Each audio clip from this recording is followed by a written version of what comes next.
Good evening and welcome to Tony's Pizza here in fantastic, fabulous Hagerstown, Maryland. I am your host, Joey Bassford, and this is WCFFL Live. It's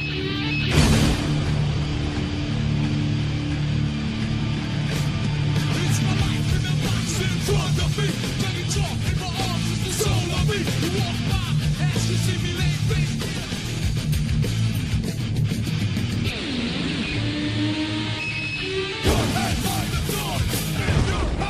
As you all know, it is now the end of August, and slowly but surely, the leaves are turning. There's a bit of a cool wind in the air, and that only means one thing. Football season is among us. This Saturday, Marty Snook Park, Hagerstown, Maryland. We have 5 set of games going on. We are back in order here in the Washington County Flag Football League. But before we talk about this season, let's talk about last. Last season saw Broad Axe winning their 8th consecutive championship. A run that's not been seen in this league ever before, or in any other league. 8 straight years. Season, sorry about that. Once again, dominant over Ruckus in the championship game, 34-21. And speaking of Ruckus, last season, they rose to the occasion. A major turnaround from a disastrous, almost disastrous, fall 2016 season where they went 2-7, but won the B bracket. And that little bit of a spark of momentum led to a major run, 7-2 in the regular season. They knocked off the Red Knights in the semifinals, but just not enough to be Broad Axe in the championship. Nonetheless, still very impressive Ruckus. Great run. Let's see what they can do this year. Also, the one story that everybody could not stop talking about was TNT. The one name that came out of everybody's mouth. The biggest villain in this league, perhaps next to Broad Axe. Every team they faced in the lower half, they destroyed. And when it came to upper teams, they met the standard. They beat both Broad Axe and Ruckus, something no other team did last season, before falling short to Broad Axe in the semifinal game. Can TNT come back this year, perhaps, and do the same thing, if not more? It also featured Top Gun's shocking run, 0-9. They had not won a game since May of 2016. Going into the playoffs of the B bracket, when suddenly a miracle happened. Top Gun knocked off the Ducks. They went and they beat the Spartans a week later and became the B bracket champions of a 2-9 record after not winning a single game throughout the season. However, we also saw some tragedy last season. The Red Knight fell, as the Knights have lost a lot of players from last season. Almost their entire defense is gone. They are a shell of their former selves. Can they bounce back this season, or is it truly nightfall? Market Street massacred. A lack of numbers throughout the season. They were still competitive, but just not enough to field a team going into the playoffs, and not enough to field a team entering this season. Also, this offseason was met with the death of the Ducks. As a whole, it was the best season I have seen in recent years since my return to this league in the fall of 2014. And with that, let's talk about this fall. Let's start with the new power rankings. Starting with number 11 in the power rankings, the Brunswick Assassins. The Brunswick Assassins are a brand new team to the Washington County Flag Football League. Founded by R.J. Hilliard and Brian Swagger, both formerly of the Warriors. Hilliard, their starting quarterback, is a journeyman in the Washington County Flag Football League, who has told me personally that he looks to bring a bunch of Brunswick alumni together. Number 10 is the Affiliates. They are a bunch of men brought together with one common goal, to win. They were formed back in June. They are mainly based out of here or there from across. They won the Owings Mills tournament a few weeks ago, and only their second tournament playing together. Very impressive to start. Underrated team, obviously. Like I said, this team is only at the bottom because of the fact that they are still new to the league. But to learn more about them, let me turn it over to John Regan. John, good evening. What's up, man? How you doing? Doing good, sir. How was your summer away from football? Well, actually, you weren't away from football. You guys are putting in the work every single week, playing in 2 tournaments, I believe. Yep. We played both in Gettysburg and the Owings Mills tournament. Gettysburg, we went 0-3. It was an open bracket tournament. It was really kind of like a preseason type of deal for us. I mean, just mainly because, you know, it's a new team gelling together. We got a lot of different components coming together, so we just kind of wanted to see what we really had to offer and what we could bring together collectively on the field. Other than that, I mean, you know who the guys are. For the most part, you know who the guys are on the team. You know they're kind of veterans to the format that we play in. So, I mean, it's not like you got a bunch of rookies out there trying to do the best they can. So, I mean, you're gonna see. I don't get too much involved in talking about what we do on the boards and all of that stuff because everybody speculates, and that's cool with me because I like to see guys talk about it too because it's entertaining to me myself. So, I mean, come Saturday, you'll probably see, you know, a good bit of our team and what we have to offer on the field. So we're definitely looking forward to it on Saturday. Shouts out to the Warriors. I'm definitely looking forward to what they have because they've kind of, you know, revamped their team. So it should be definitely interesting. Thank you, John. Speaking of Warriors, they are the number 9 team in the power ranking. This is their 3rd season. A very much improved team last season from where they were last fall. The offense last fall was dismal, only averaging 2.7 points per game. But this spring, they got it up to about 9. They looked a lot better as the year went on. They scored their first win in franchise history over Top Gun. And they went to the playoffs in the B bracket, only to be knocked out by the GA Spartans, 20-12, very close game. But nonetheless, this Warriors team should be improved in my opinion. They all play together for the most part. I personally believe that they have a shot to go up by the time the year is over. Their biggest thing is going to be getting the defense in order. That secondary was gashed a lot last year, but the interior on the offensive and defensive line, as well as their offensive weapons, show a lot of potential and promise. Speaking of the team who defeated them last season in the playoffs, number 8 is the GA Spartans, which I learned today from Coach Don Brown that the GA stands for Greencastle Antrim. They are a 4th-year team. Disappointing spring campaign. They couldn't finish games. They lost in the B bracket championship to Top Gun. But this team was in almost every single game, whether it was Broad Axe, whether it was TNT, whether it was Ruckus, or even the Knights. This team fought to the very end. Just the problem became in the championship game, they just could not finish. And here to talk about the Spartans is the head coach, Mr. Don Brown, a longtime veteran in the league. Don, good evening. Good evening, sir. How are you? Fantastic. How are you? Good. Good summer? Yeah, real good summer. Excited about this season. Okay. Is it true that about a month ago you guys were close to folding? Actually, as a month ago, Joe, we were folding. Pretty much hung in the hat, announced to my team players and let everybody know that we weren't going to have a team and, hey, guys, go where you can to get somewhere so you can play.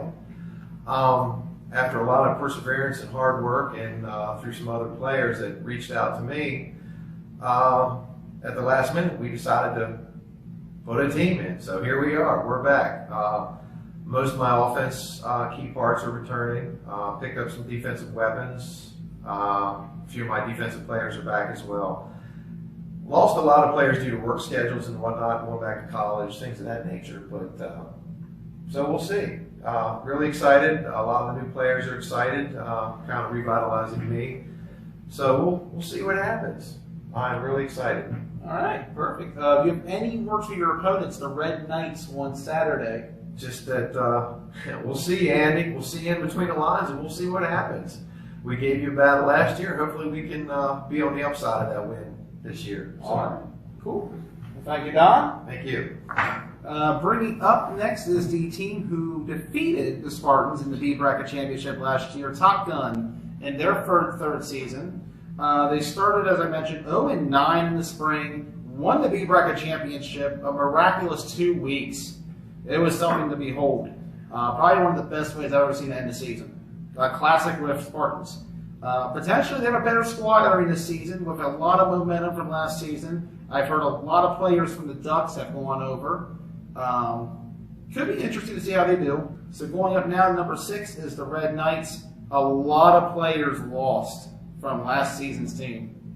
A lot. Defensively, demolished. The whole has been beaten down to not to what they used to be. The Knights we don't know what they got yet. We'll know more Saturday. So for the moment, I put the Knights at number 6. Just too many question marks. We don't know what we're going to get with them. But the one thing that is key at the end of the day is the big man in the backfield, number 9, throwing the ball. So coming up afterwards is number 5, the X-Dogs. They did not play last spring after what was a fall campaign that just went almost completely off the rails. Started at the beginning of the season when Matt Eisenberg, their star quarterback, their captain, their leader, the heart and soul of the team, went down due to injury. No word yet on how he's recovered. We're going to see more about him Saturday when they take on the program. But as a whole, the team's biggest question also may be longevity. How much longer can the X-Dogs stay in that upper half of this league? So coming in at number 4 is the program. This is a team that has been on the cusp for years. The last 3 seasons, they seem like every year they're going to rise up and they're going to take it. They have not. They have beaten up on the lower half of the league. Fairly decisively, I might add. But against the upper half of the league, the only win they've had is against TNT and Ruckus in recent years. They have not beaten Broad Axe. They have not beaten the Red Knights. Coming in at number 3 is TNT, Too Much Talent. This was a team who surprised a lot of people last spring. Expansion team in this league. This was a team that should have gotten, I thought they should have gotten to the championship, but they had a bad draw in the semifinals against Broad Axe. At number 2 is Ruckus. They had an impressive run in the spring. Best season in franchise history. 7-2. The offense came around finally. They went from not being able to score a single point in 3 straight games last fall to putting up almost 20 points per game in the spring. But the defense, however, was a little lackluster. They weren't as powerful as they were in the previous season, where they were only surrendering about 11 points per game. A lot of shootouts they were involved in. They managed to take down every single team along the way with the exception of Broad Axe and TNT, going 0-3 against both of them, and including a 25-13 loss to TNT. And now at number 1 is Broad Axe. What more do I got to say? They have destroyed this league. Oh wait, I don't have to say anything. I have the man right here. I have Tyler Spencer, and he's got the brass trophy to show it. Tyler, Baby. 8 straight seasons. How are you, sir? I'm fantastic. How are you feeling? Excellent. Thank you. This is a wonderful thing for the league. For sure. No problem, man. I was glad to help out. But 8 straight seasons of winning it all. Does it ever get tiring? We've come close, man. It hasn't been as easy as it may seem, as people might think. These last couple of years, last season for sure, it got rocky. You saw we fielded 14, 13, like 2 or 3 weeks. I had a 53-year-old quarterback take over that. Don Tapley, yeah. Don Tapley, a good old Miller Lite legend, came out and got 3 solid wins, and it was a rough season, man. It was tough, but you know. So now that we've gotten to this point, we're at the near end of the show. Let us pick the games for this week. I'm going to start by talking about it. John, Don, feel free to come back on over and sit here. We can all pick games together. The first game is at 9 o'clock. It is Too Much Talent versus Top Gun. This was an absolute disaster for Top Gun back in the spring. 40-0. They didn't even finish the 3rd quarter. They called it off. But I believe Top Gun's going to play a better game than they did last spring. It's a much, much different team, a much better team. But I feel like TNT is just way too much for them right now.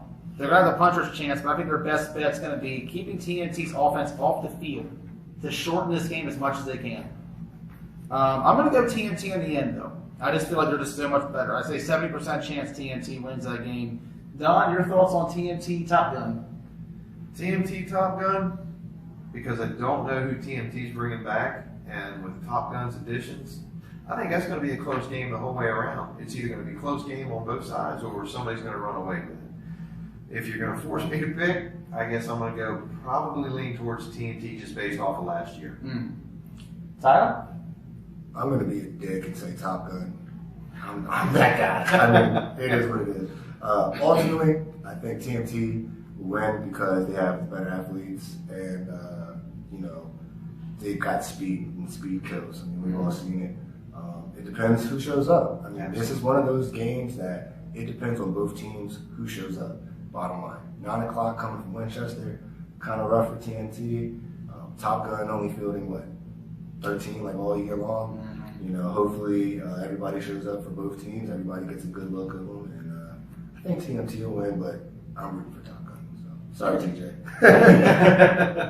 John? I don't know.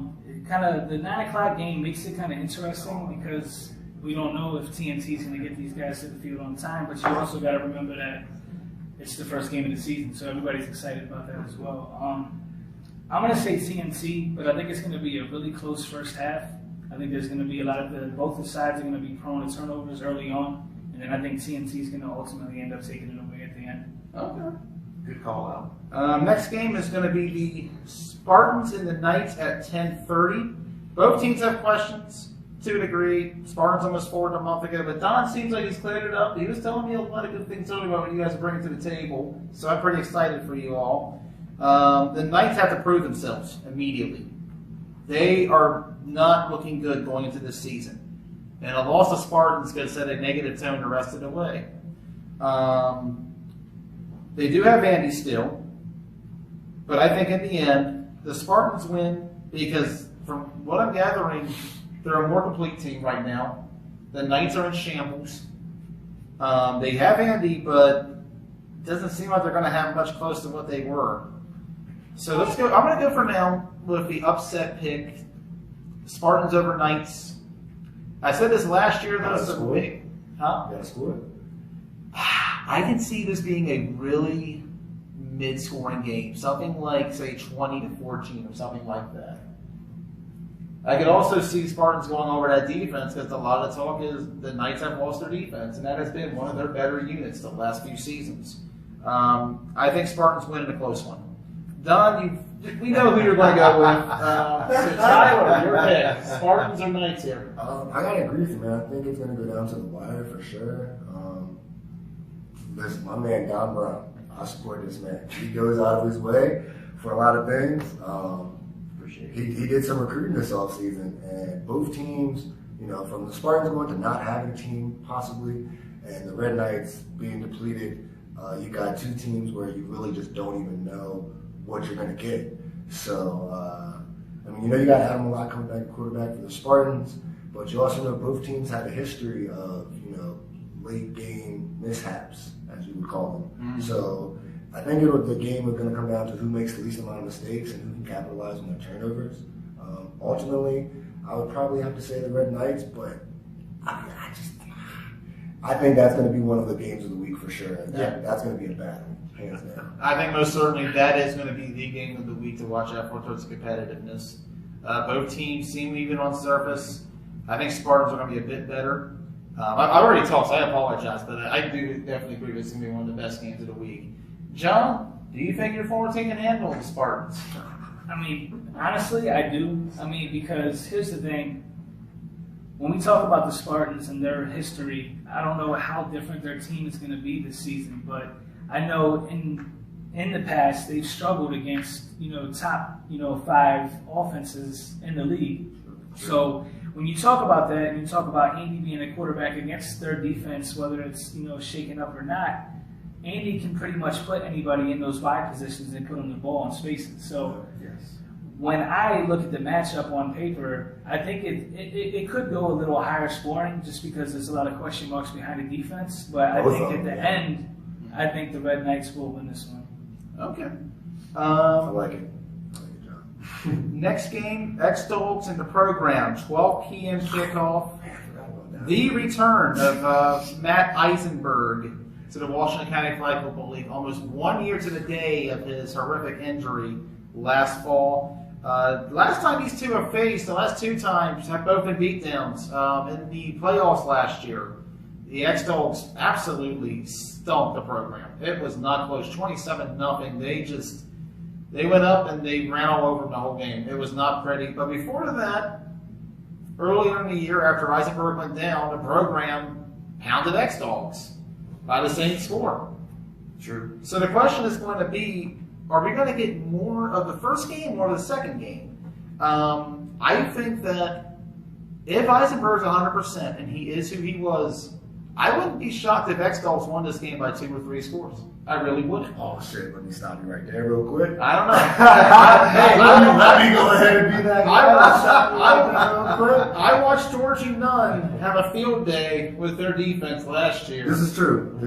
And Georgia is the second string quarterback. He's not the quarterback he used to be, although Georgia's one of still the best athletes in the league. Oh, yeah. I'll go ahead and put in my pick. I'm going to have to give the program the dub just because of rust. X-Dogs had a whole season off. Program played. A couple of program players have been active in tournaments. They've gotten some experience. They've seen some things. And their defensive line is nasty. Yes. I mean, don't get me wrong. X-Dogs doesn't miss flags. Matt's great. They've got athletes. They've got guys who just do their job. But I think the program is especially hungry. Granted, the last 2 seasons, they had to play us first. Obviously, that didn't go favorable for them either way, but I think they have a lot to prove with this opening game. And I think they're going to try to go out there and smack X-Dogs in the mouth and set the tone for the rest of the season. I'm not counting X-Dogs out. I'm just saying, I'm just saying I think the program has a slight edge here based off of the little bit of rust the X-Dogs is facing. And I think the program have a lot more hunger. You know, the X-Dogs missing the season. They're hungry to play, but I think the program's just jawing at the bit to smack everybody in the mouth this season, and I wouldn't be afraid to say that I think they might do it to better half of the league. I mean, there's something to fear. Like I said, they got Preseason number 4. They got athletes top to bottom. They definitely have something. They're definitely a team that are out to prove something for sure. And I got to agree with everything Tyler said at this point. The only thing that leaves a big question mark that hangs over me is their quarterback concern. Who is their starting quarterback going to be, and is he going to be mature enough to lead and call plays in the huddle? And are they going to, be patient enough to mold it and learn and listen by that? But yeah, I'm leaning towards the program, but then again, is Matt coming? Matty Ice. Is Matty coming out hot and ready? Matty Ice. So don't fall for the pump fake. Yeah, we'll have to wait and see what happens. Yeah. John? Yeah, I mean, there's not too much that's already been said that I can't add on. I mean, I like the program in this game. I'm rooting and praying for Matt that he gets back on the field and he does what we all know him to do. No doubt about that.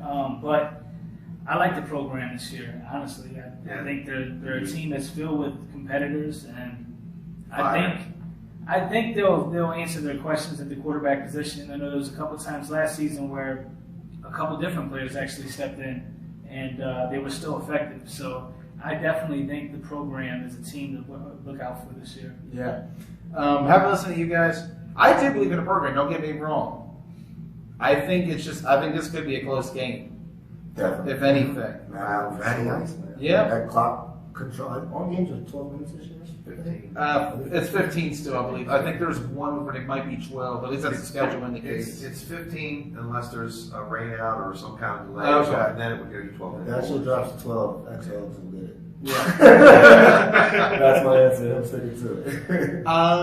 Yeah, you make a point about the rust. I think as a whole, though, X-Dogs, because of experience, Yeah, true. win in the end in a close game. Because when it comes to close games, They play experience pickup trumps flag. all. That's true. They play pickup flag football all year long up there, too. I get the notification every Sunday. So they're definitely trying to test it. Okay.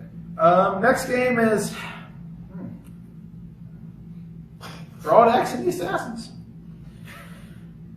This is a total mismatch. Assassins making their debut against an 8-time champion. It's the equivalent of an expansion franchise playing the defending Super Bowl champion in their first game ever. Or an equivalent of a college football team, say, Shepherd playing Alabama in their debut. It's rough. It's a rough comparison. Been there, done that. Assassins, they seem like they have power, they have speed from what I've been told. I don't know how much to believe this is. But Broad X, Old men too. So. Too many unknowns. yeah, Got a that's bunch the of old thing. guys out there too. So. Broad X is the New England Patriots. They are the Alabama Crimson Tide of this league. I expect a blowout easily. But this will be the game that I film at 1:30 on Saturday afternoon with my camera. WJF will be doing a live broadcast of the Broad X and Assassins game to showcase the defending champions and the new fresh blood of the league. But Broad X big. Broad X big. Don? Broad X. God love them, and hopefully they get some points on the board so it doesn't totally discourage them. But yeah, Broad X big. Like you already mentioned, it's the first game out. Unfortunately, you got a new team versus a 8-time champion team. So, Broad X, take it easy on them, guys. Don't destroy them. Don't beat them down too hard so they keep coming back and keep rebuilding. It takes time. I disagree. Broad X beating us up in our first season built a lot of character for survivors. Tyler, you think? I didn't answer your question. John? I don't know. I mean, look, we know it's going to end up being a beat down by Broad X because we know what they bring to the table. We know what they've done for many years in the past. Absolutely. But you always got to remember, it's opening day. Fact. And you're talking about a team that nobody really knows what they have to bring to the table. So there's often times where, this championship team will walk on the field and take it lightly. That's true. Shit happens early on. So we don't know what's going to happen early on. But I think Broad X will ultimately, at the end of the game, take it way over control and, bully him out to the end of the whistle. But like I said, though, I'm curious and anxious to see what Assassins had to offer early on. Definitely. Sure. Yeah. Love to see the new teams. It just means the league's growing and everybody gets excited. And it's a beautiful thing, too. I was here, my first season, we only had 6 teams. And then the next spring, we only had 5. Yeah, that was dangerous. Yeah. That was dangerous. We've doubled the number. And it's so much better to call up the product on the field is because of it. They asked what happened to Survivor. Let's not talk about that. R.I.P. Survivor. Survivor strong. First thing he says, R.I.P. And our last game of the week, 3 o'clock kickoff, affiliates making their Washington County Flag Football League debut as a team playing together against the Warriors. No offense to my fellow Boonesboro / Warrior brethren, this has mismatch potential. I think Warriors are going to have a better team than they did last year, but I don't think it's enough to take on affiliates. This is a team who did well in Owings Mills. They have guys who have years of experience playing flag football together. And I think it'll be close early, though. I think Warriors will come out fighting. But in the end, I think affiliates pull away. I think we're going to see a nice show from you guys. But I'm going to be afraid to say this turns into a 35-7 kind of game. It could. But again, you got to remember, like you were just saying, this is our first time up here in the league playing together. I mean, obviously, I have all the confidence in the world, my guys, especially coming off of the chip in Owings Mills. But I mean, it's one of those things where we can't walk on the field just like we were talking about with Broad X and take it lightly just because it's the Warriors. It's one of those things where we got to show up like we're playing a Broad X caliber team, and we have to do what we're supposed to do. I mean, and what we did in Owings Mills, it's got to carry over, and I think it will. I think the momentum will carry over. But I mean, it's just one of those things where you got to be on top of your game come Saturday. It's definitely going to go with them, even though they're sight unseen. The Warriors are growing and getting better and slowly establishing themselves. Still have a little bit of curiosity who they will have this year at quarterback because that's been an issue with them. Affiliates have a good set quarterback, and so that's I'm gonna go with the affiliates. Not a whole lot to say there. Tyler? Well, I mean, I think you gave the Warriors a little bit more of a chance than I am. I'm not going to lie to you. I think the affiliates are either going to come out and smack them in the mouth off break, or it's going to take a possession, and then they'll be like, all right, let's get on our shit, and then they're going to get on their shit. Because, I mean, everybody makes mistakes. It's going to be week 1 for everyone. Nobody really goes out there and their first drive is like a success total. Yeah, we did it. So, I mean, at worst, I expect the affiliates to have like maybe a bad drive, and then it's just going to be clockwork from there.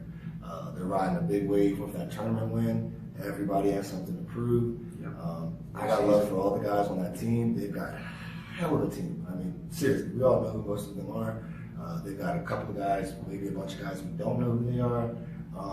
And they're explosive, man. I mean, they've got firepower. So the Warriors have a couple of pieces that they definitely probably added.